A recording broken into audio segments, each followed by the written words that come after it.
Et tu peux t'asseoir. Alléluia. Amen. Donc, chers frères et sœurs, dans la foi en notre Dieu Jésus-Christ, nous voici encore réunis autour de lui en ce sabbat du premier quartier de ce quatrième mois de Dieu appelé le mois de Tammuz. Et s'il faut vous le rappeler, le thème de ce mois est intitulé Jésus-Christ, la délivrance et la reconstruction de l'homme.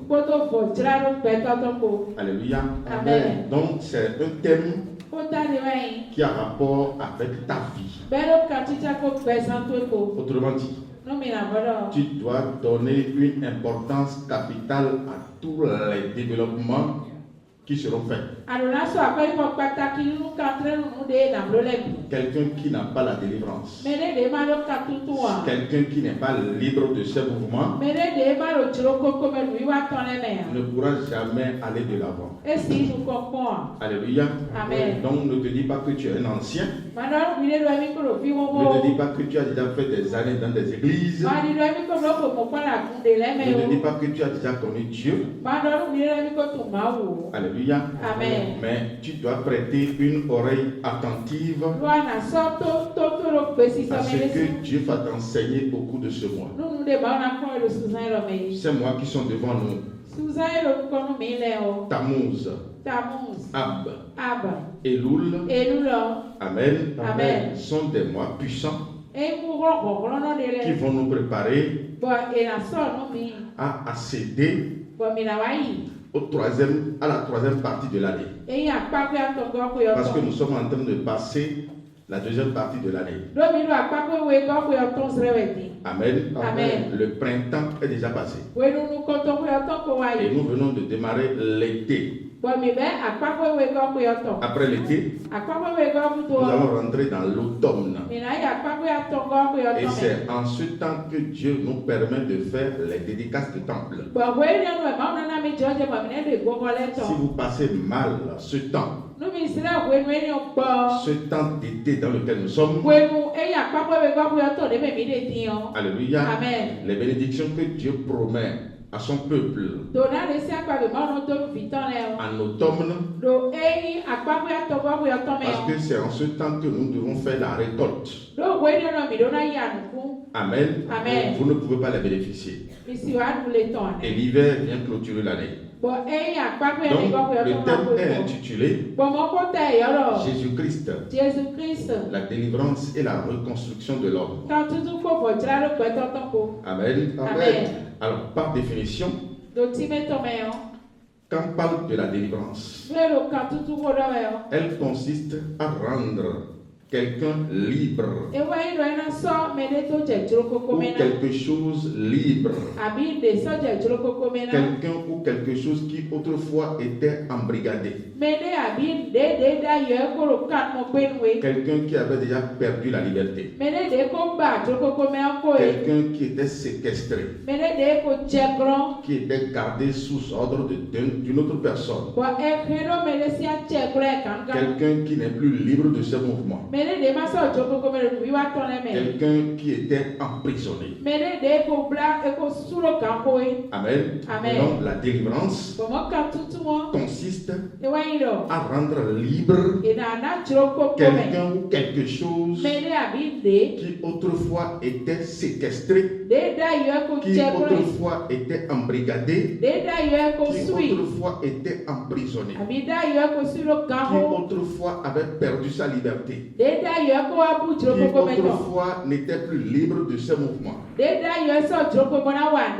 ou quelque chose qui autrefois était gardé sous ordre d'une autre personne. Amen. Amen. Alors, parlons toujours de la délivrance.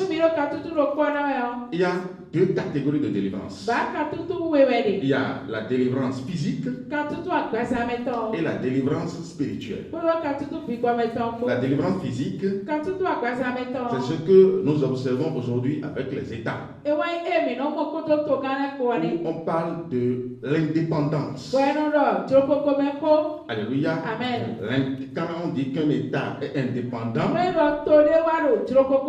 c'est cet État qui désormais peut prendre des décisions libres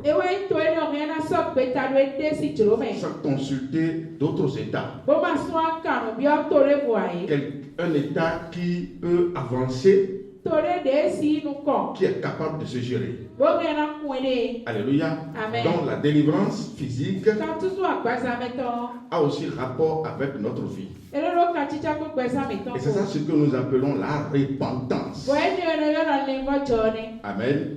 C'est ce que Dieu a envoyé Jean-Baptiste faire. Le thème que Jean-Baptiste doit développer dans sa mission est appelé la repentance. Jean-Baptiste, c'est celui-là que Dieu a choisi. Celui-là que Dieu a envoyé devant lui pour annoncer au peuple comment il va prendre des décisions personnelles pour ne plus transgresser les recommandations de Dieu. Alléluia. Amen. Ça veut dire quoi? La délivrance dans la chair a une importance capitale avec notre vie. La repentance, qui est la délivrance dans la chair, nous prépare à avoir la délivrance spirituelle. Autrement dit, Dieu a envoyé Jean-Baptiste préparer le peuple pour recevoir la délivrance que Jésus-Christ va lui donner de par ses enseignements. De par ce développement, Jean-Baptiste devrait amener le peuple à prendre conscience de sa vie. Jean-Baptiste doit amener le peuple à ne plus voler, à ne plus commettre d'adultère, à ne plus mentir, à ne plus commettre des exactions qui ont rapport avec notre vie charnelle. Dans ce cas de figure, c'est le sujet lui-même qui fait l'action. Alléluia. Amen. Les enseignements de Jean-Baptiste doivent amener le peuple à abandonner certaines choses. À abandonner certaines choses, c'est-à-dire à abandonner certains actes qui posent et qui le rendent pécheur devant le peuple. Amen. Amen. Lorsque, à un moment donné de votre vie, vous ne savez pas ce qu'on appelle la repentance, vous ne pouvez pas bénéficier de ce que nous appelons la nouvelle naissance. La nouvelle naissance est donnée par Jésus-Christ.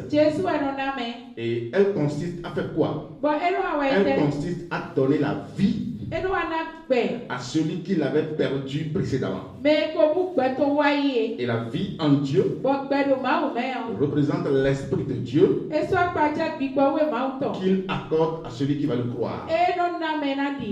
Alléluia. Amen.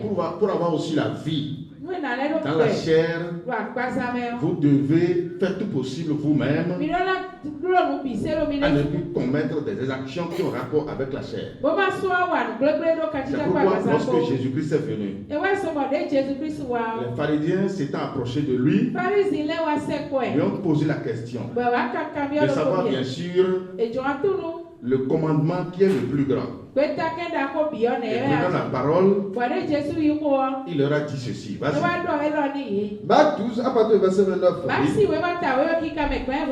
Jésus répondit: voici le premier. Écoute Israël. Le Seigneur notre Dieu est l'unique Seigneur. Et tu aimeras le Seigneur ton Dieu de tout ton cœur, de toute ton âme, de toute ta pensée et de toute ta force.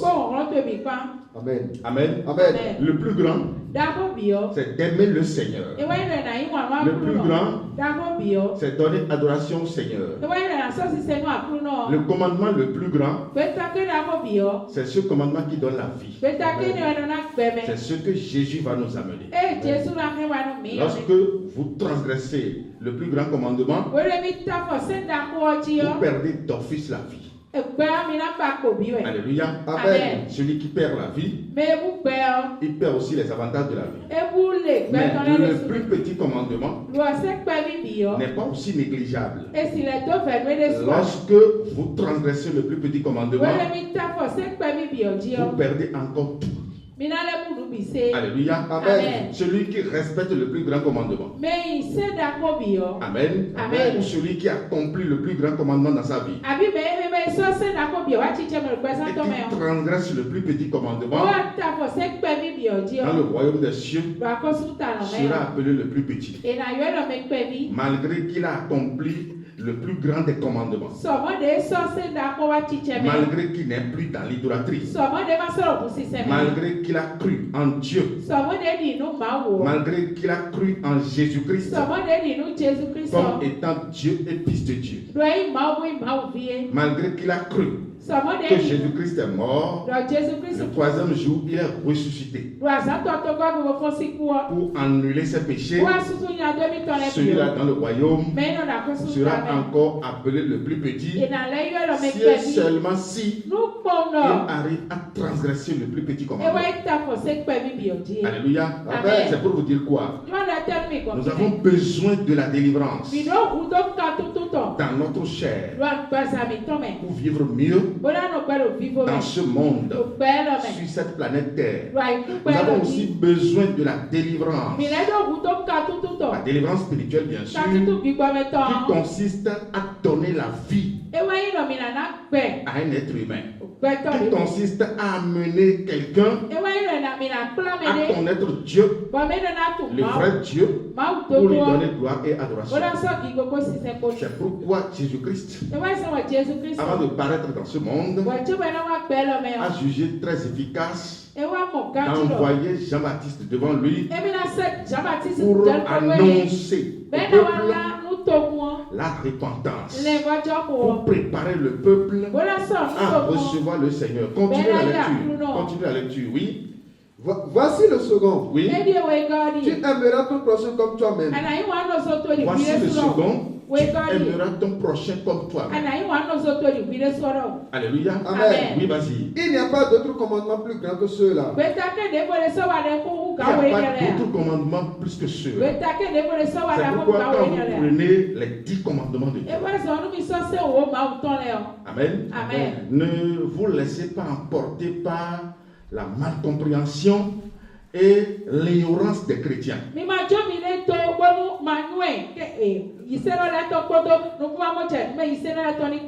Souvent nous disons que nous ne sommes plus au temps de la loi. C'est normal. Mais nous ne sommes plus au temps de la loi veut dire quoi? Nous ne sommes plus pécheurs. Amen. Amen. Nous ne sommes plus dans le péché. Nous ne sommes plus redevables à quoi que ce soit. Amen. Amen. Nous n'allons plus faire de sacrifices. Mais les commandements de Dieu demeurent. Dieu n'a jamais annulé ses commandements. Alléluia. Amen. Si Dieu ne l'a jamais effacé, si Dieu ne les a jamais annulés, tu dois savoir que toi qui a écrit la parole avec Dieu, parce que de par les enseignements passés, nous avions compris depuis le premier suivant passé que nous sommes co-héritiers avec Jésus-Christ. Amen. Amen. Nous avions fait tout ce que Jésus a fait avec lui. Amen. Donc nous devons savoir que tout ce qui est écrit dans le décalogue, tout ce qui est écrit, tous les 10 commandements, Dieu n'a jamais annulé une de ses paroles. Parce que la parole de Dieu représente Dieu lui-même. Jésus, en son temps, a fait la relecture de la loi. Et des 10, il en a fait 2. Le plus grand nous amène à adorer Dieu. Le plus petit nous amène à nous comporter dans la société pour que nous ne portions pas atteinte à ceux qui nous entourent. Amen. Amen. Donc nous ne sommes pas au temps de la loi, n'est pas synonyme des exactions, n'est pas synonyme de commettre des exactions, n'est pas synonyme de la dépravation. Nous ne sommes plus au temps de la loi, n'est pas synonyme de faire ce que nous voulons.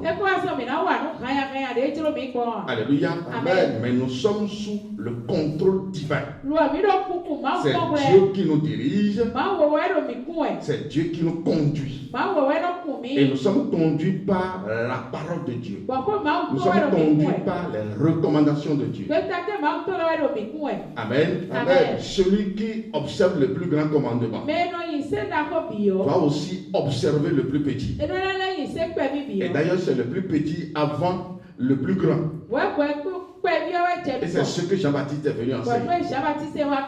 Nous allons voir Jésus au moment de la rélecture de la loi. Quand il était venu sur cette terre, ce qu'il avait prêché à son peuple, ce qu'il avait dit à ceux qui prêtaient à oreille attentive à tout ce qu'il dit. Vas-y. Matthieu 5 à partir du verset 17. Oui. Ne croyez pas que je sois venu pour abolir la loi ou les prophètes. Alléluia. Amen. Ne croyez pas que je sois venu pour abolir la loi et abolir les prophètes. Alléluia. Amen. Ça veut dire que tout ce qui avait été dit avant qu'il ne soit venu, Jésus n'est pas venu les abolir, mais il est venu travailler à quel niveau? Pas au niveau de la parole, parce que la parole n'a pas de problème. La parole de Dieu est toujours juste, efficace, elle est sainte. Amen. Amen. Donc la parole de Dieu juste dans ce temps où Jésus est venu n'a pas de problème. Le problème se trouve au niveau de qui? Au niveau de l'homme, parce que c'est l'homme qui est pécheur. La parole de Dieu n'a pas de péché. C'est elle qui nous a créés d'ailleurs. Elle a créé tout ce qui nous entoure. Au commencement était la parole. La parole était avec Dieu et la parole était Dieu. Si la parole était Dieu et que Dieu n'a jamais commis de péché, autrement dit, la parole n'a jamais aussi commis de péché. Et Jésus est venu pourquoi? Jésus est venu pour qui? Il est venu ôter le péché. Le péché se trouve au niveau de qui? Le péché se trouve au niveau de l'homme. C'est pourquoi il est l'agneau de Dieu qui est venu sur cette terre pour ôter le péché de l'homme. Amen. Donc Jésus n'est pas venu pour la parole. Il n'est pas venu travailler sur la parole. Il n'est pas venu modifier la parole. Il n'est pas venu changer la parole. Donc tu dois savoir que la parole ne doit pas aussi connaître de changement à ton niveau. Amen. Amen. Nous ne sommes plus au temps de la loi. Nous sommes au temps de la grâce, c'est vrai. Mais cela n'indique pas que la parole a changé. La parole demeure telle qu'elle a été restée, qu'elle est restée et qu'elle demeurera toujours. Alléluia. Amen. Donc Jésus-Christ est venu agir sur l'homme. C'est l'homme qui était à la bassesse totale. C'est l'homme qui était dans le péché. C'est l'homme qui transgressait d'ailleurs même la parole.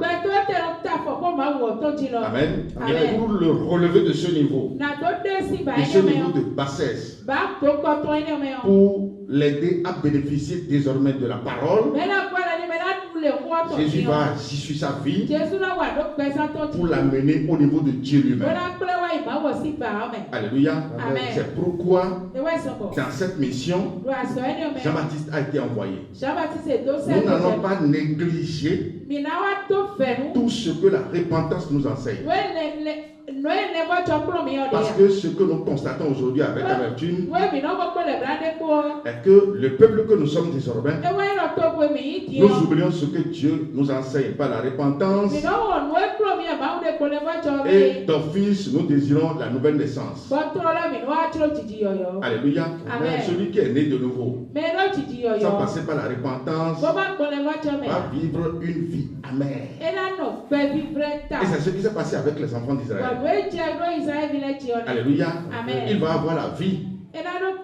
Mais puisqu'il est plus petit dans le royaume, dans ce monde actuel, il va avoir une vie amère. Il va vivre la souffrance. Continue la lecture, oui. Je suis venu non pour abolir, mais pour accomplir. Car je vous le dis en vérité, tant que le ciel et la terre ne passeront point, il ne disparaîtra pas de la loi un seul iota ou un seul trait de lettre, jusqu'à ce que tout soit arrivé. Amen.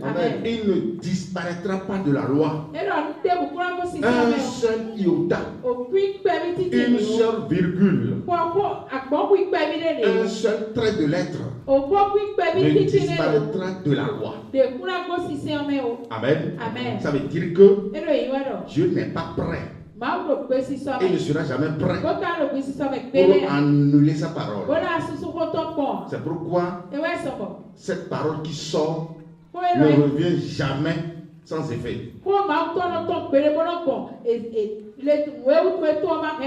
Alléluia. Amen. Donc tu dois faire attention à ta vie. Si à ton niveau, à l'heure d'aujourd'hui, la parole de Dieu à des moments donnés est annulée par ta malcompréhension, tu dois savoir que tu as besoin de la délivrance. Amen. Et de quelle délivrance? Tu as besoin de la délivrance dans la chair. Pourquoi les païens meurent au bout de nous? C'est parce qu'ils sont embrigadés. C'est parce qu'ils n'ont ni la délivrance physique, ni la délivrance spirituelle. Alléluia. Il ne disparaîtra pas de la loi un seul iota. Vas-y. Celui donc qui supprimera l'un de ses plus petits commandements et qui enseignera aux hommes à faire de même sera appelé le plus petit dans le royaume des cieux. Sera appelé le plus petit dans le royaume. Amen. Dieu nous a donné la possibilité d'être le plus grand. Parce que le plus grand dans le royaume, lui va bénéficier de tout. Alléluia. Amen. La bénédiction passe d'abord par les plus grands avant d'atteindre les plus petits. Et c'est normal. Dieu ne peut pas laisser les plus grands et bénir les plus petits.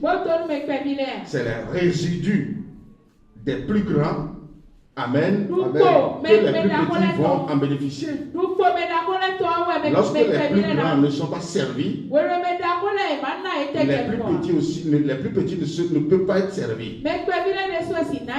Alléluia. Donc si tu veux que Dieu pense à ton problème, si tu veux que Dieu se penche sur ton cas, tu dois déjà commencer par te juger. Tu suis véritablement dans le royaume. Amen. Suis-je le plus grand ou le plus petit? Parce que si tu n'es pas le plus grand, tu dois être le plus petit. Ça, c'est les deux rangs qui se trouvent dans le royaume. Et si tu n'occupes pas l'un de ces rangs, ça veut dire que tu es au dehors. Celui qui n'est ni le plus grand, ni le plus petit, ça veut dire qu'il est au dehors. Parce que le plus petit, s'il est plus grand que toi, Ça veut dire que tu es au dehors. Alléluia. Donc nous devons faire tout possible pour appartenir à cette dimension de grandeur qui se trouve dans le royaume, parce que c'est à ce niveau que nous allons bénéficier de tout ce que nous avons, de tout ce que nous désirons. Amen. Amen. Et pour devenir plus petit, c'est celui-là qui a observé le plus grand commandement, mais qui transgresse le plus petit commandement. Amen. Amen. Celui-là qui se fout pas mal de sa vie physique, comme nous avons l'habitude de le dire, comme nous avons l'habitude de le faire. Celui-là qui dit seulement, oui, je ne suis pas dans l'idolâtrie, c'est ce que Dieu veut. Tout le reste, je peux commettre des désordres pas possibles. Dieu sera d'accord avec moi.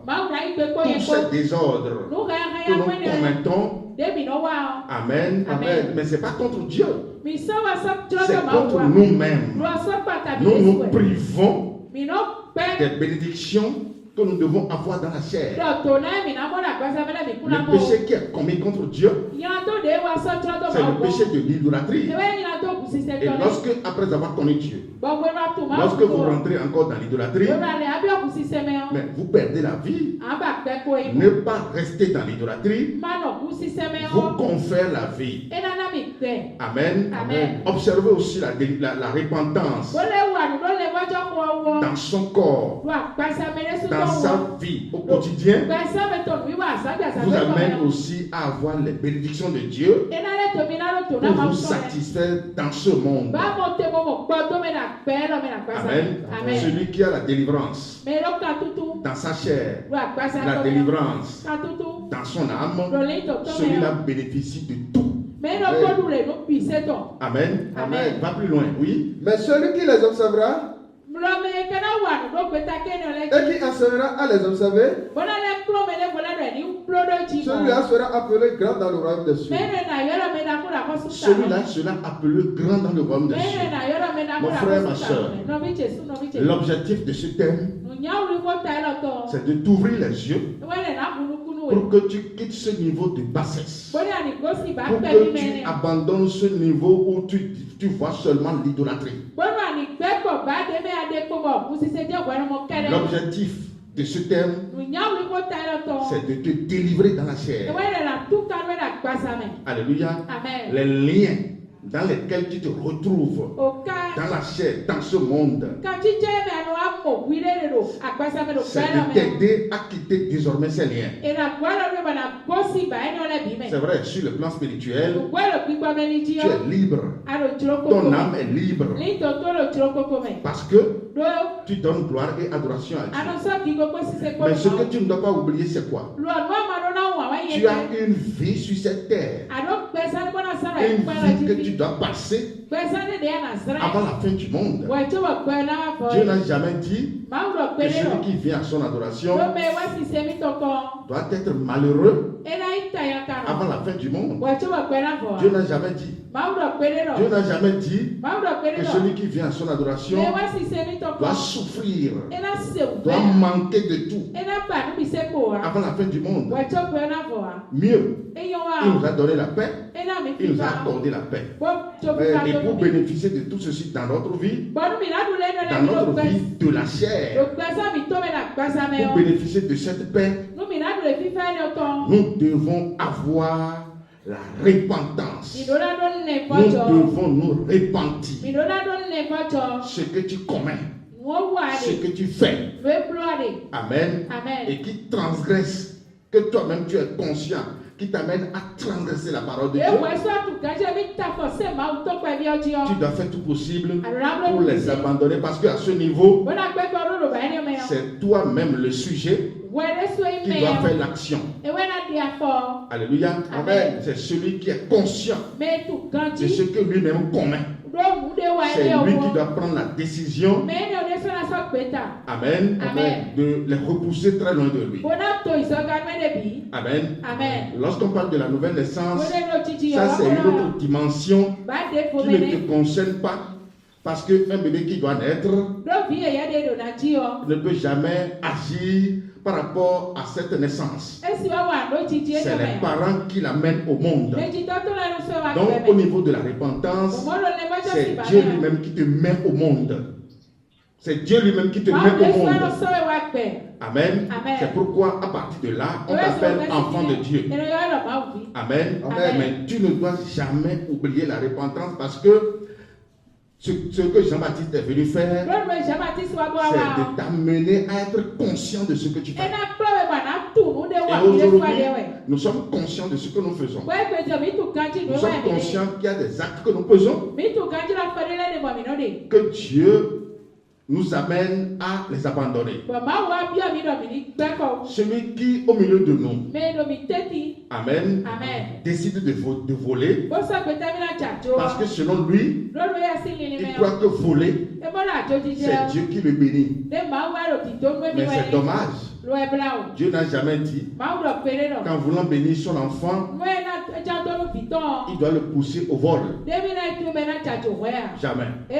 Dieu n'a jamais dit que pour bénir son enfant, c'est pas l'escroquerie. À aucun endroit dans la Bible. Dieu n'a jamais dit pour bénir son enfant, c'est pas la dépravation. À aucun endroit dans la Bible. Dieu n'a jamais dit pour payer le loyer à son enfant, pour payer l'eau à son enfant, pour payer l'électricité à son enfant. C'est pas la dépravation à aucun endroit dans la Bible. Alléluia. Donc ne croyez pas que en se comportant de cette manière que Dieu est en train de vous bénir. Je crois que ça c'est une erreur très grave. Alléluia. Donc en tant que né de nouveau, en tant que quelqu'un que Dieu a franchi, celui à qui Dieu a accordé la nouvelle naissance, mais vous devez savoir que la repentance aussi est obligatoire. Amen. Vous serez en train de vous déclarer enfant de Dieu, très saint, c'est vrai? Mais le très saint qui manque de la richesse, le très saint qui est coincé dans les ressources financières, alléluia, alors que c'est lui qui doit donner à ceux qui l'entourent.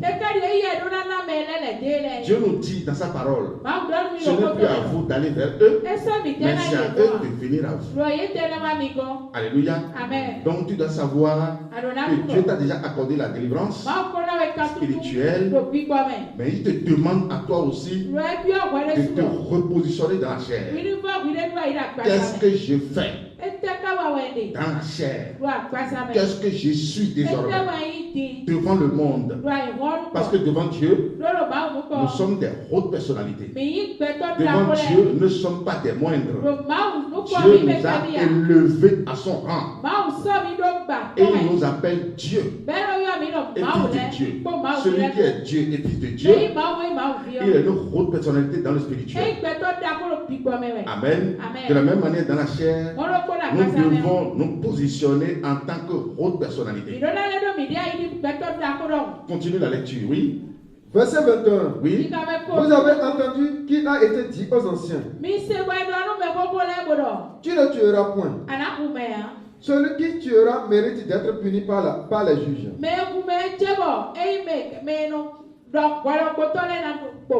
Alléluia. Amen. Donc, lorsque Jésus a fait la relecture, les pharisiens ne savaient plus où donner la tête. Les pharisiens ont perdu le sommeil. Mais je crois que toi aujourd'hui, tu ne peux pas perdre le sommeil parce que Dieu t'a déjà ouvert les yeux. Amen. Là où peut-être tu dormais, c'est à ce niveau que Dieu veut te donner de la lumière aujourd'hui. Amen. Parce que si tu dors dans la chair, tu vas avoir une vie amère sur cette terre. Nous allons voir certains cas dans la Bible. Je vais vous poser la question de savoir pourquoi ceux-là, Amen, n'ayant pas connu Dieu, pourquoi ils ont bénéficié de la richesse de Dieu. Amen. Parce que souvent, nous lisons leur histoire et nous parvenons jusqu'à identifier leur ignorance.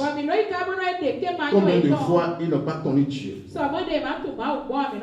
Alléluia. Amen. Mais pourquoi en leur temps, pourquoi ils ont réussi à bénéficier de la richesse de Dieu? Amen. On va voir le cas de jeune homme riche. Et si le temps nous le permet, on va voir aussi le cas de Job. Amen. Amen. Vas-y. Matthieu 19 à partir du verset 16. Et voici, un homme s'approcha et dit à Jésus, Maître, que dois-je faire de bon pour avoir la vie éternelle? Alléluia. Amen. Il a proposé une bonne préoccupation.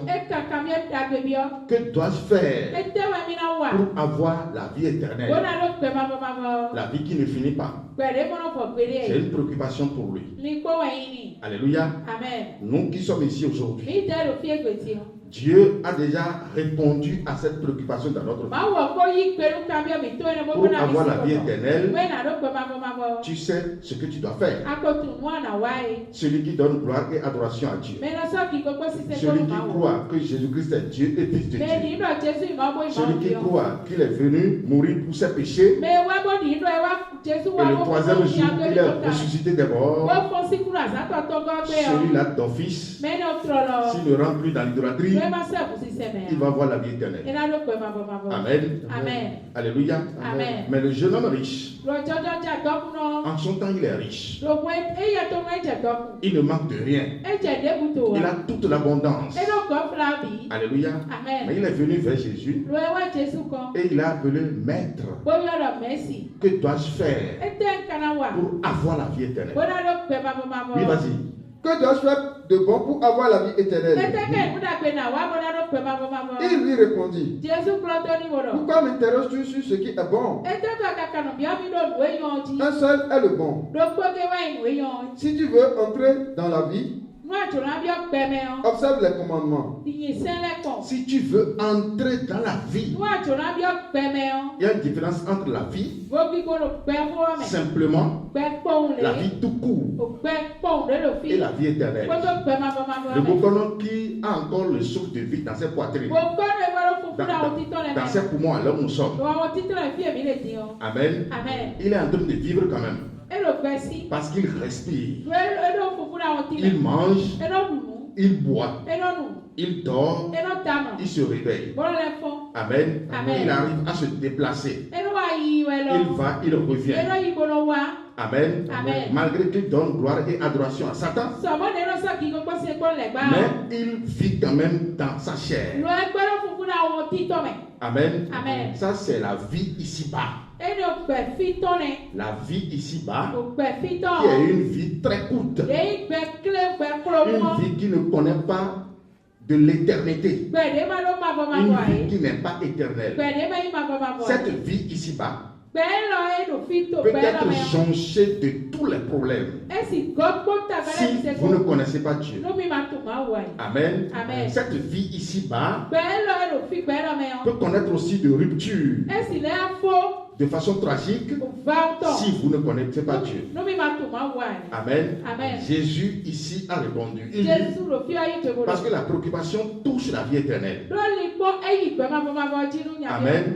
Mais il va répondre d'abord par la vie. La vie ici-bas. Il dit pour rentrer dans la vie. Écoutez, dis à celui qui est à côté de toi. Pour rentrer dans la vie. Écoute très bien. Vas-y. Si tu veux entrer dans la vie, oui, observe les commandements. Observe les commandements. Alléluia. Amen. Vas-y toujours. Lesquels, lui dit-il? Lesquels? Parce qu'il veut savoir ce que Jésus veut appeler par commandement. À cause de la relecture de la loi, beaucoup sont déjà confus, mais il veut s'assurer de ce qu'on lui avait appris depuis. Alléluia. Amen. Parce qu'au travers des enseignements de Jésus, Le monde en son temps était totalement confus. Amen. Amen. Vas-y. Et Jésus répondit, tu ne tueras point. Tu ne tueras point, oui. Tu ne commettras point d'adultère. Tu ne commettras point d'adultère. Tu ne déroberas point. Tu ne déroberas point. Tu ne diras pas de faux témoignages. Tu ne diras pas de faux témoignages. Honore ton père et ta mère. Mhm. Et tu aimeras ton prochain comme toi-même. Le jeune homme lui dit, Alléluia. Amen. Quand vous voyez tout ce que Jésus lui a donné comme enseignement, ceci a rapport avec sa vie charnelle, avec sa vie au quotidien. Alléluia. Amen. Tu ne tueras point. Tu ne feras pas de faux témoignages. Tu ne commettras pas d'adultère. Ne pas. Alléluia. C'est ce que Jean-Baptiste est venu prêcher. C'est ce qui prépare l'homme à accepter Jésus-Christ. Autrement dit, le respect à ses commandements vous amène à avoir la délivrance dans la chair. Amen. On va écouter la réponse du jeune homme. Vas-y. Le jeune homme lui dit, oui. J'ai observé toutes ces choses. J'ai observé toutes ces choses. Amen. Amen. Ça veut dire que dans sa famille, on lui a déjà enseigné ça. Dans le temple, en son temps, on lui a déjà enseigné ça. Amen. Amen. J'ai déjà observé toutes ces choses. Et c'est en observant ces choses qu'il est devenu riche. Il est riche. Mais il n'a pas la vie. Il n'a pas la vie éternelle. Parce que au milieu de sa richesse ici, on peut le tuer encore. Au milieu de sa richesse, on peut arriver encore à le maudire. Au milieu de sa richesse, on peut lui faire du mal. Parce qu'à ce niveau, il n'a pas de soutien. Dieu n'est pas son soutien. C'est lui-même qui représente son propre soutien. Parce que c'est lui-même qui se décarcasse. Amen. Pour respecter les commandements de Dieu. Alléluia. Nous n'allons pas oublier ce pan de la parole. Nous devons savoir qu'à des moments donnés, nous avons une responsabilité vis-à-vis de la parole. Ce n'est pas à nous. Ce n'est pas à nous de transgresser, de bafouer tout ce que Dieu a dit. Parce que nous le faisons. Et à des moments donnés, nous demandons l'approche de Dieu. Alléluia. Amen. Celui qui transgresse le plus petit commandement, mais va aussi perdre des avantages dans la chair. Il va perdre beaucoup des avantages que Dieu nous donne dans la chair. Parce que jusqu'alors nous sommes, je vous le dis, je vous le répète, Dieu n'a jamais annulé sa parole. Il ne disparaîtra pas de la loi un seul iota. Alléluia. Amen. Oui, vas-y. J'ai observé toutes ces choses. Oui. Que me manque-t-il encore? Que me manque-t-il encore? Amen. Amen. C'est ce qu'il a respecté qui lui a conféré cet état de richesse. On va voir si quelque chose lui manque encore. Vas-y. Jésus lui dit, si tu veux être parfait, va, vends ce que tu possèdes, donne-le aux pauvres, et tu auras un trésor dans le ciel. Alléluia. Amen. Si tu veux être parfait, parce que malgré tout ce qu'il fait, malgré le respect qu'il donne à la parole, il n'est pas encore justifié. Amen. Amen. Et il doit connaître la justification quand ou à quel niveau? En acceptant Jésus-Christ comme Dieu et Fils de Dieu. C'est à ce niveau que Dieu va lui donner la justification dans le sang de Jésus-Christ. Amen. Amen. Il a la vie. Amen. Mais il n'a pas encore la vie éternelle. Il a la richesse. Mais ce n'est pas la richesse éternelle. Amen. Et il a demandé ce qui lui manquait. Parce que sa préoccupation, c'est d'avoir la vie éternelle. Jésus ne lui a jamais dit, le respect que tu donnes au commandement, Il faut désormais commencer par les transgresser. Jésus n'a jamais dit ça. Il dit maintenant ce qui te reste c'est quoi? Ce qui te manque c'est quoi? Ce que je vais te compléter c'est quoi? Va vendre tout ce que tu possèdes, donne-les aux pauvres. Maintenant suis-moi. Ça veut dire que c'est moi qui te manque. Moi Jésus, c'est moi qui manque à ta vie pour que cette vie soit éternelle.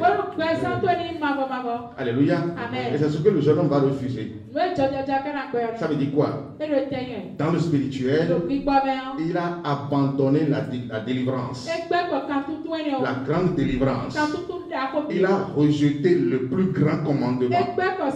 Il a abandonné le plus grand commandement et s'est accroché au plus petit commandement. Ça veut dire que d'office, il ne peut jamais entrer dans le royaume. C'est pourquoi Jésus va commencer par étudier sa vie avec des paraboles. Oui, viens et suis-moi. Après avoir entendu ces paroles, le jeune homme s'en alla tout triste, car il avait de grands biens.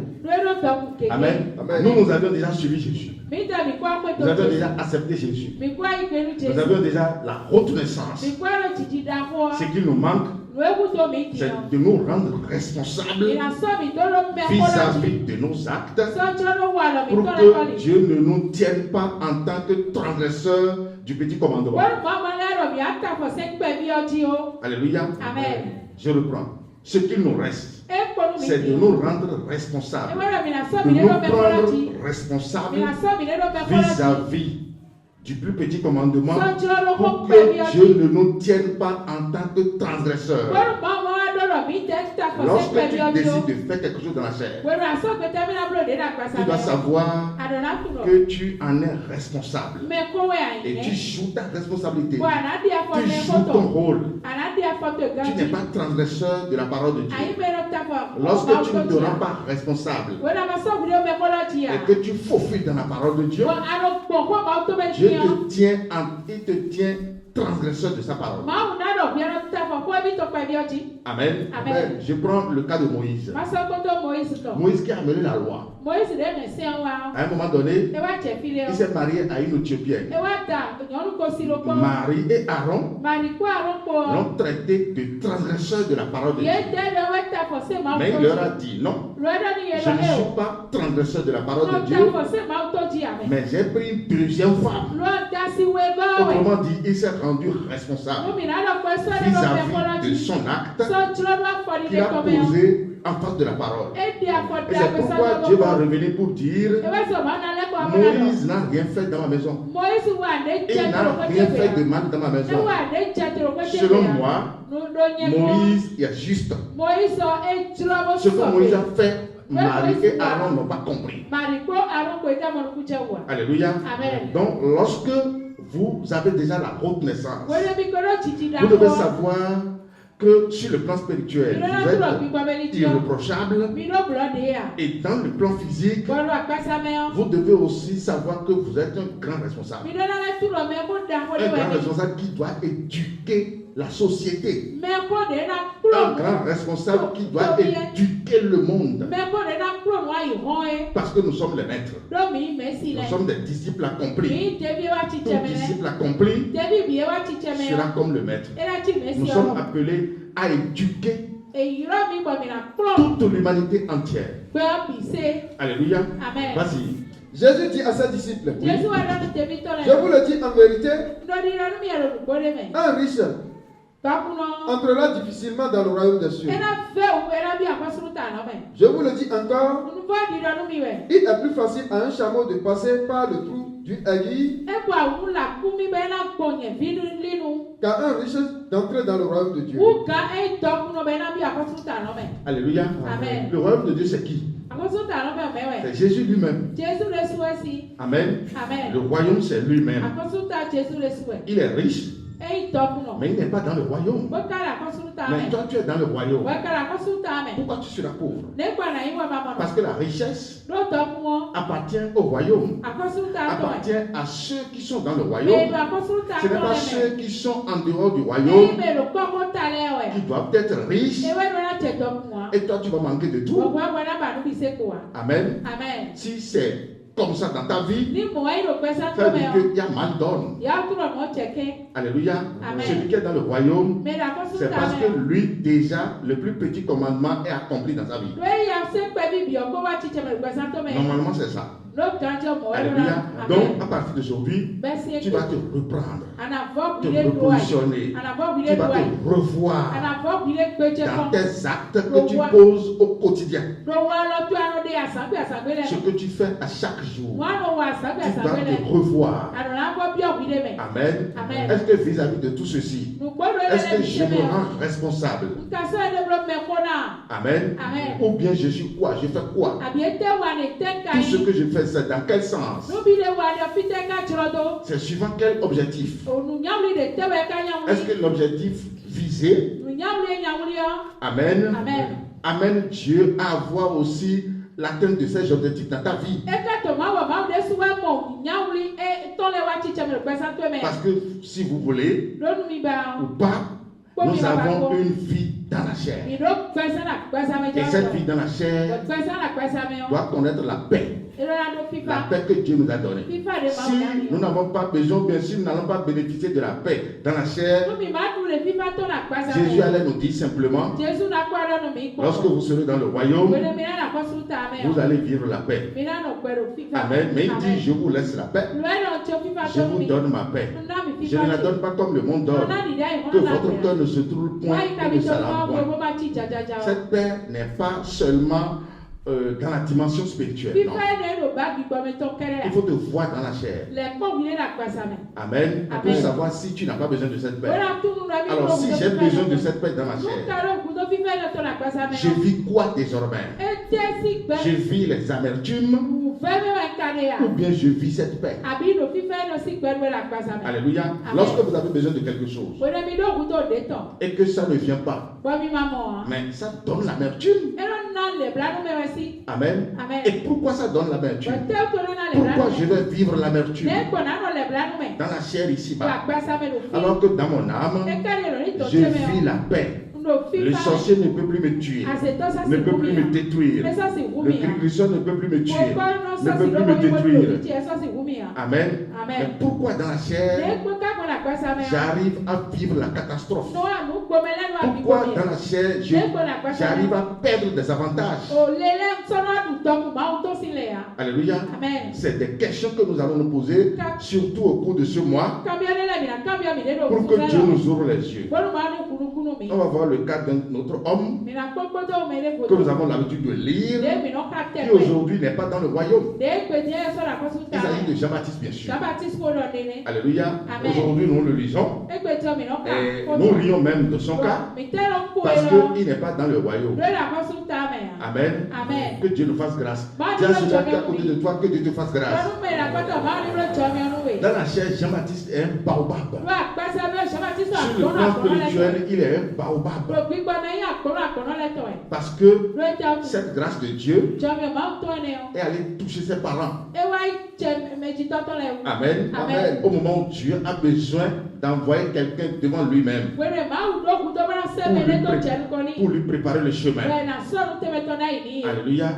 La grâce est allée toucher ses parents. Et c'est cette grâce qui l'a amené en vie. Jean-Baptiste n'est pas un vulgaire homme sur le plan spirituel. Il a été choisi avant sa conception même. Amen. Quelqu'un comme ça que Dieu a connu avant qu'il ne soit conçu dans le sein maternel. Ça veut dire que c'est Dieu qui l'a envoyé. Qui t'a envoyé toi? Demande à celui à côté de toi. Qui t'a envoyé toi? Au moins lui, c'est Dieu qui l'a envoyé. Amen. Si toi aussi c'est Dieu qui t'a envoyé, donc tu dois faire attention. Parce que Dieu peut envoyer. Et lorsque l'atteinte n'est pas, lorsque vous n'atteignez pas ce pourquoi il vous envoie, alors c'est dangereux. Amen. Jean-Baptiste, le grand baobab, parce que parmi ceux qui sont nés de femmes, il n'y a pas plus grand que lui. Parmi ceux qui sont nés de femmes, c'est-à-dire quoi? Parmi les pécheurs, il n'y a pas quelqu'un qui a reçu cette charge dans la mission de Dieu. Amen. La charge, c'est quoi? Il va préparer le chemin, préparer les cœurs tortueux seront redressés, les cœurs qui ont de montagnes, les montagnes seront abaissées, les cœurs qui ont de vallées, les vallées seront comblées. Alléluia. Donc il a reçu une onction capitale, une onction opère pour jouer un grand rôle. Et lorsque le grand Dieu des cieux serait là, Jean va lui passer le témoin. Amen. Dieu n'a jamais préparé quelqu'un pour lui passer le témoin comme ça. C'est pour la première fois que tu as pris une telle décision. Et devant la décision se trouve Jean-Baptiste. Amen. On va voir sa famille, son père, sa mère. Vas-y. Luc 1 à partir du verset 5. Oui. Du temps d'Hérode, roi de Judée, il y avait un sacrificateur nommé Zacharie de la classe d'Abia. Sa femme était d'entre les filles d'Aaron et s'appelait Élisabeth. Tous deux étaient justes devant Dieu, observant d'une manière irréprochable tous les commandements et toutes les ordonnances du Seigneur. Alléluia. Amen. On dit Jean-Baptiste. Son père, on l'appelle Zacharie. Alléluia. Et il est un sacrificateur appartenant à la classe d'Abia. Amen. Et c'est un foyer stérile. Un foyer qui n'a pas fait d'enfant. Un foyer qui avait demandé d'enfant à Dieu sur toute la ligne. Malgré qu'il est sacrificateur, celui qui porte les tenues de sacrificature pour rentrer dans le temple, pour offrir du parfait à Dieu. Normalement, une telle personne, amen, s'il demande quelque chose à Dieu, d'office, il doit l'avoir. Oui ou non? Oui. Toi aussi, aujourd'hui, tu es sacrificateur du Dieu vivant. L'adoration que tu viens de donner à Dieu représente cet objet de sacrifice, représente le sacrifice que tu offres à Dieu. Parce que toi-même, tu es objet de sacrifice et en même temps sacrificateur. Voilà un sacrificateur qui a demandé, il n'a pas demandé de l'argent. Amen. Il n'a pas demandé de voiture. Il n'a pas demandé des biens matériels. Il a demandé quelque chose que Dieu lui-même avait recommandé dès le commencement. C'est Dieu qui a dit à l'homme et à la femme, soyez féconds, multipliez et remplissez la terre. Ce n'est pas une demande qui vient de l'homme lui-même. C'est Dieu qui a initié la multiplication. Et voilà que les deux ici étaient stériles. La dame n'est pas tombée enceinte. Amen. Alors, le sacrificateur, comment il va faire? Va-t-il désormais rejeter le sacerdoce auquel il a été appelé parce qu'il est stérile? Ou bien qu'est-ce qu'il va faire? C'est pour te dire quoi? Quel que soit ce que tu demandes à Dieu, Dieu, il est libre de te le donner ou de ne pas te le donner. Je dis bien, il est libre. Ce n'est pas ta physionomie ou bien ce n'est pas ce que tu es qui va l'obliger à te donner quoi que ce soit. Dieu donne par sa volonté. Il donne comme il entend. Il peut donner comme il peut ne pas donner. Alléluia. Amen. Personne ne peut le convoquer. Tu dois savoir que Dieu, il est indépendant. Mais toi, tu dépends de Dieu. Il peut t'exaucer comme il peut ne pas t'exaucer.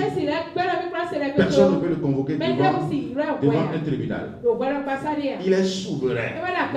Tu ne dois pas oublier ça. Tu dois savoir que le Dieu que tu adores est souverain. C'est lui qui fait tout. Il fait tout par sa volonté. S'il le veut, il va le faire. S'il ne le veut pas, il ne le fait pas. Amen. Un sacrificateur, en son temps, est resté stérile pendant des années. Dis à celui qui a côté de toi. Qu'est-ce que toi tu demandes à Dieu? Et ça fait combien d'années déjà?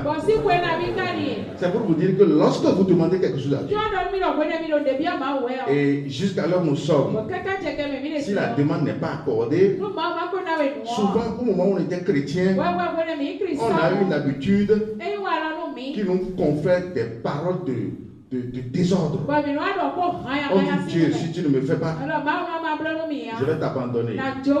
Ne dis plus jamais ça. Amen. C'est des paroles que Dieu n'entend pas.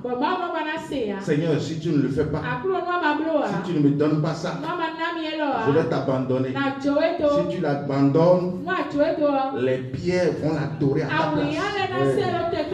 Amen. Les oiseaux vont l'adorer à ta place. Les arbres vont l'adorer à ta place. Alléluia. Donc on ne dit jamais ça. Ça fait un. Deuxième chose. Amen. Quelle que soit la demande que tu lui fais, il est libre de l'accorder ou ne pas l'accorder. Quel que soit le temps. Amen. Tu ne dois jamais avoir le cœur qui vacille. Tu ne dois jamais avoir un cœur qui va te pousser à t'énerver contre Dieu. Jamais. Et jamais. Ne le fais jamais. Que ça soit bon ou pas, qu'il t'exauce ou pas, qu'il te l'accorde ou pas, tout ce que Dieu fait est bon. Tout ce que Dieu fait est bon. Je dois me prosterner si véritablement je connais Dieu. Amen. Dans le livre de Romains 8, on dit, est-ce la fin qui va nous séparer de l'amour de Dieu? Est-ce les tribulations? Qu'est-ce qui va nous séparer de l'amour de Dieu? Alléluia. Zacharie ici était avancé en âge. Sa femme Élisabeth était aussi avancée en âge. Ça veut dire que Zacharie a déjà perdu la virilité. Amen. En tant qu'homme, il a perdu déjà la virilité. La femme Élisabeth a déjà perdu les menstrues parce que désormais il est à la ménopause. Quand on dit avancer en âge par rapport à la fécondité, c'est ce que Dieu nous enseigne. Ça veut dire que dans leur vie, il n'y a plus espoir, sauf le miracle de Dieu. Alléluia. Amen. Et Dieu a attendu ce moment-là. Tu ne sais pas le moment que Dieu attend dans ta vie. Amen. Dieu a attendu ce moment avant de leur envoyer l'enfant. Et pourquoi? C'est parce que dans le projet de Dieu, le projet de la restauration de l'humanité, Dieu a besoin d'un être humain pour le dévancer, pour faire le travail avant lui. Amen. Et c'est par rapport à cette mission que Dieu va jeter un regard favorable sur ce foyer. Alléluia. Donc en faisant paraître Jean-Baptiste dans ce foyer, cela représente un signe d'exaucement à son père et à sa mère. Amen. Et dans le même temps, Jean-Baptiste n'est pas seulement pour son père et sa mère. Il ne sera pas seulement sujet de joie pour son père et sa mère. Il doit être aussi sujet de joie pour la mission de Dieu. Alléluia. Amen. Donc c'est pour te dire que dans l'organigramme de Dieu, vous devez avoir ce cœur. Un cœur qui sait comment attendre Dieu. Comment écouter Dieu. Comment attendre l'heure de Dieu. Parce que vous voyez ou pas, Dieu a son heure. Dieu a son temps. Dieu a son moment. Amen. Ce n'est pas votre façon d'agir. Ce n'est pas ce qui va obliger Dieu à dévancer les choses. Alléluia. Amen. Dis à celui qui est à côté de toi, Seigneur, fais-moi voir ton heure. Alléluia. Amen. Donc on va voir un peu. Vas-y. Ah, pendant qu'il s'acquittait de ses fonctions devant Dieu, selon le tour de sa classe, il fut appelé par le sort, d'après le règle du sacerdoce, à entrer dans le temple du Seigneur pour offrir le parfum. Toute la multitude du peuple était dehors en prière à l'heure du parfum. Amen. Amen. Alléluia. Amen. C'est quelqu'un que Dieu a appelé.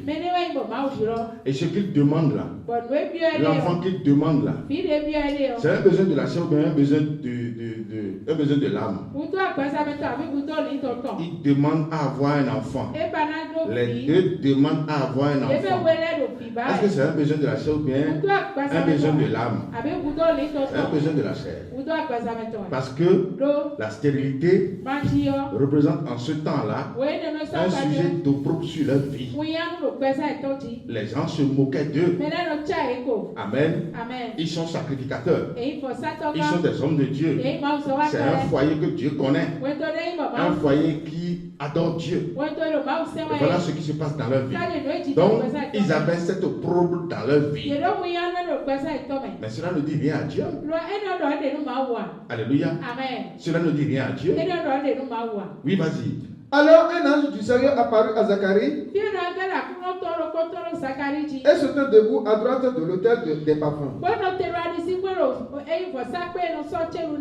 Zacharie fut troublé en le voyant et la frayeur s'empara de lui. Mais l'ange lui dit: ne crains point, Zacharie, car ta prière a été exaucée. Ta femme Élisabeth t'enfantera un fils et tu lui donneras le nom de Jean. Il sera pour toi un sujet de joie et d'allégresse et plusieurs se réjouiront de sa naissance, car il sera grand devant le Seigneur. Il ne boira ni vin ni liqueur inivrante. Il sera rempli de l'Esprit Saint dès le sein de sa mère. Il ramènera plusieurs des fils d'Israël au Seigneur, leur Dieu. Il marchera devant Dieu avec l'esprit et la puissance d'Élie pour ramener les cœurs des pères vers les enfants et les rebelles à la sagesse des justes, afin de préparer au Seigneur un peuple bien disposé. Amen. Amen. C'est ce qui a été dit sur lui. Jean doit travailler pour que le peuple ait la repentance. Pour que le peuple qui sera repenti trouve le chemin du Seigneur. C'est ce qui a été dit sur lui. On va voir s'il a fait. Amen. Amen. Luc 3, verset 10. La foule l'interrogea, disant: que devons-nous donc faire? Il leur répondit que celui qui a 2 tuniques partage avec celui qui n'en a point, et que celui qui a de quoi manger agisse de même. Alléluia. Amen. Cette réponse qu'il a donnée est juste ou bien c'est une réponse fausse? La réponse est juste et dans un second temps la réponse est fausse. Parce que il est celui-là qui a été envoyé pour montrer à toute l'humanité le chemin du Seigneur. Il a seulement enseigné la repentance à ce niveau. Que celui qui a 2 tuniques partage avec celui qui n'en a pas. C'est normal. Alléluia. Ça, c'est l'amour du prochain. Dieu n'est jamais contre l'amour que nous allons donner à nos prochains. Mais ce qu'il n'a pas complété, c'est quoi? Amen. Après avoir connu la repentance, vous devez chercher aussi la nouvelle naissance. Que celui qui a 2 tuniques partage avec celui qui n'en a pas. Et croyez au Seigneur Jésus et vous serez sauvés, vous et votre famille. Il doit à chaque fois compléter ce qu'il a enseigné aux 2 premiers de cette discipline. Quand il leur avait dit, voici l'agneau de Dieu qui ôte le péché du monde. Ceux-là sont allés vers Jésus et ils ont connu la nouvelle naissance. Parce qu'avec Jean, ils ont été repentis déjà. Amen. Donc Jean-Baptiste, comme nous l'avons vu de par sa naissance, c'est quelqu'un qui doit obliger le peuple à passer par la repentance. Amen. Après la repentance, il va leur enseigner la voie de l'éternité. Il doit les diriger vers Jésus. Il ne doit pas seulement rester au niveau de la repentance. Parce qu'à ce niveau, il n'y a pas la vie éternelle. Amen. Mais ils vont avoir la vie ici-bas. Ils vont avoir la richesse ici-bas. Mais ils ne vont pas avoir l'éternité de la vie, ni l'éternité de la richesse. Alléluia. Donc c'est là où il a tort. Il a bien baptisé. Il a bien enseigné. Amen. Mais la direction finale, qui est d'aller vers Jésus pour le croire en tant que Dieu et Fils de Dieu, c'est ça qui lui a manqué. Et c'est pourquoi lui-même n'est pas sauvé. Parce qu'il n'a pas accompli le plus grand commandement dans sa vie. Il a enseigné quel commandement? Il a enseigné le plus petit commandement. Le plus petit commandement ne peut pas donner la vie. Lorsque vous êtes enseignant du plus petit commandement, vous ne pouvez pas avoir la vie éternelle. C'est pourquoi lui-même avait perdu la vie éternelle. Parce que le plus petit dans le royaume, ça veut dire que celui en qui le plus grand commandement est accompli, et qui transgresse le plus petit commandement, c'est lui qui est appelé le plus petit dans le royaume. Le plus petit dans le royaume est plus grand que lui. Alléluia. Donc c'est pour dire quoi? C'est pour dire que Jean-Baptiste ici a travaillé dans la chair, ce que Dieu lui a recommandé. Amen. Mais il n'est pas allé au bout de sa mission.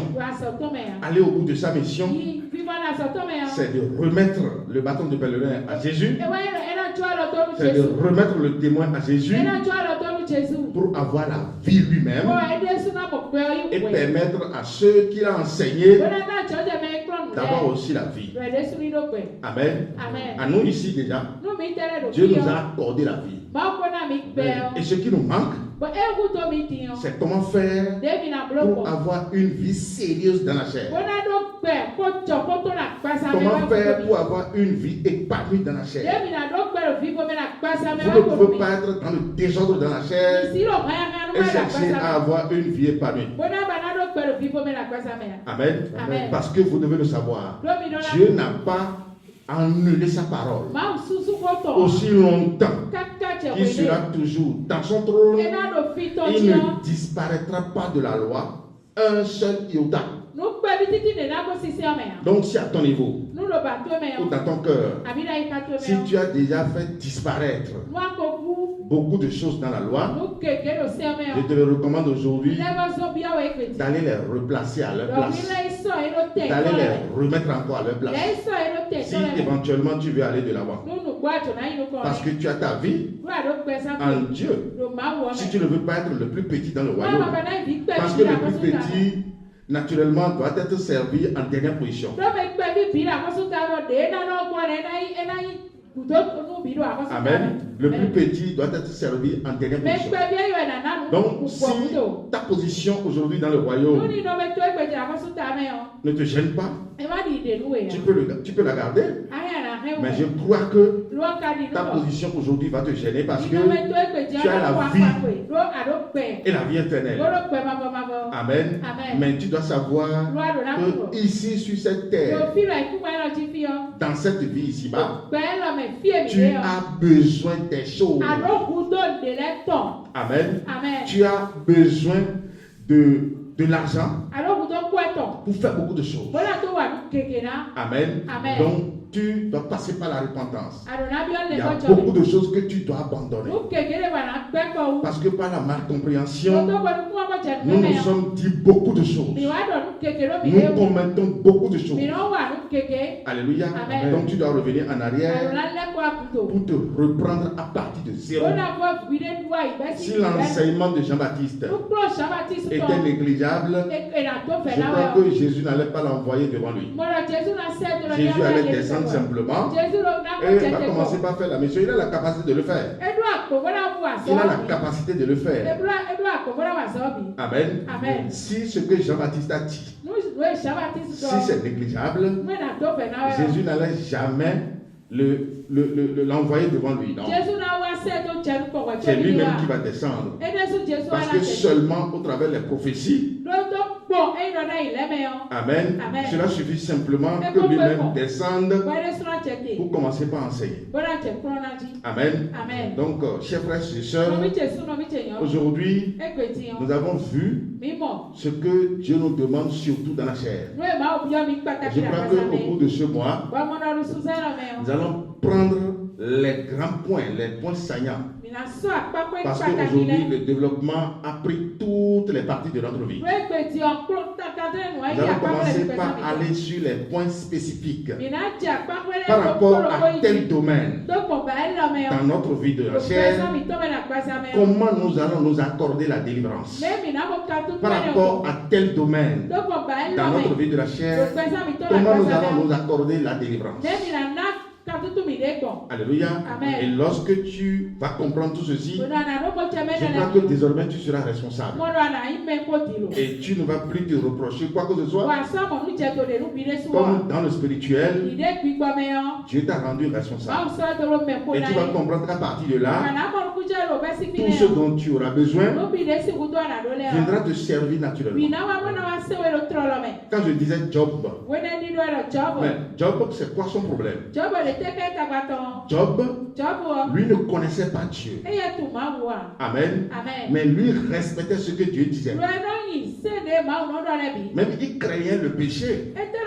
Quand ses enfants allaient se donner des fêtes, l'un après l'autre, il se levait les matins et offrait des sacrifices à Dieu. Lui, il a connu les sacrifices. Lui, il a connu la loi.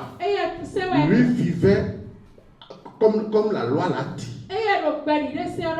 Alléluia. Amen. Mais lui n'a pas la connaissance profonde sur Dieu. Autrement dit, il n'a pas la vie. C'est ce qui lui manquait. Si bien que dans la chair, Job avait déjà la délivrance. Mais dans le spirituel, Job n'a pas la délivrance. Son âme était encore gardée en captivité. Et c'est ce qui lui a manqué. C'est pourquoi Dieu est descendu. Dieu l'a confondu. Amen. Dieu a détruit tout ce qu'il y a autour de lui. Et plus tard s'est révélé à lui. Et lui-même va prendre conscience désormais qu'il y a des choses merveilleuses qui le dépassaient sans qu'il ne le sache. Amen. Et lorsqu'il va comprendre les enseignements profonds que Dieu va lui donner, le rétablissement sera automatique. Parce que dans la chair, il n'avait pas de problème. Amen. Donc, ce qui te causait aussi de problèmes, c'est parce que à un niveau dans la mission, dans le royaume, tu t'es rendu toujours plus petit. Toujours plus petit. Toujours plus petit. Alors que le plus grand commandement est accompli dans ta vie. Qui me suit vraiment? Soyez bénis. Amen.